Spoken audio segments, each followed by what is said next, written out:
Statistics Canada says more jobs were added in June with strong gains for young people. The CBC's Angie Seth is here to break that down for us. Okay, take us through the numbers. What are we seeing right now? Yeah, so we have seen a slight increase, about 18,000 or so jobs. Not as high as what we saw in May, where we saw that sort of banker of 87,000 jobs. But nonetheless, you saw a bit of a slight increase. Most of those job gains, however, here's something to note, in the part-time sector.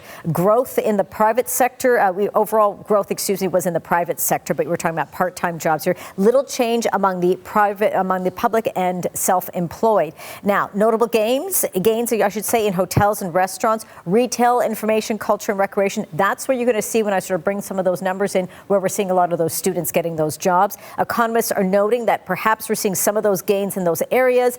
Temporary hiring due to around the World Cup. We did see, however, a decrease in manufacturing, agriculture, as well as construction as well. When we look at the country as a whole, 7 out of 10 provinces did see some job gains for the month of June. Quebec did see the most. Ontario saw a drop, but interestingly enough, in the hospitality sector, they did see a bump up. It was solid. Again, they're sort of leaning towards probably around the World Cup.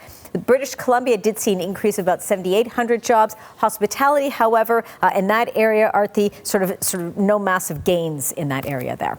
Now, when we talk about the data that we're seeing, let's talk also about the unemployment rate too. And when we talk about the time of year, it's a time when a lot of students are looking for summer jobs. So is there any sort of correlation that we're seeing there? Well, exactly. And so you kind of head off the top there in terms of what it means for students overall. Well, unemployment rate did decline by 0.1%, and that's now down to 6.5%. It is, in fact, the lowest rate in nearly 2 years, well down from what we've seen the year's peak at 7.1%. Among youth 15 to 24, unemployment fell by 0.7% now. So now it's sitting at around 12.7, so below that 13% mark. Statistics Canada noting that this is primarily due to more of that part-time work. And we saw students mostly in the retail, trade, accommodation, food services area, information, culture, and recreation. Analysts are saying, when we're looking at the bigger picture, and we've got to note this as well, a drop in population growth. So with that being said, the labor market not doing the best overall. It's still not strong. Unemployment overall is still high.